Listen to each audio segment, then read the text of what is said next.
Installing Steam on Linux MODICIA OS. Download the file with the commands from the link in the video description.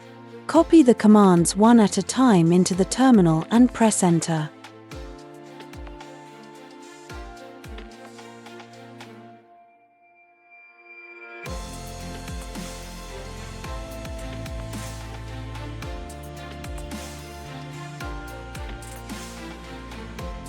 Make sure you have all dependencies already installed.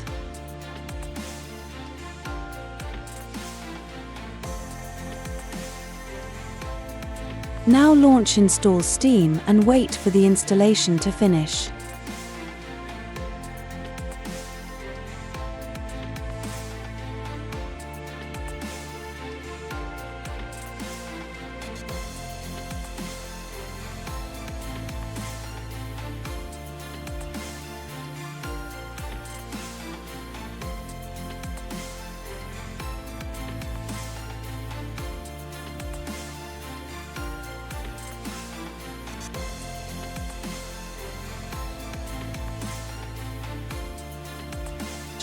Now you can have fun.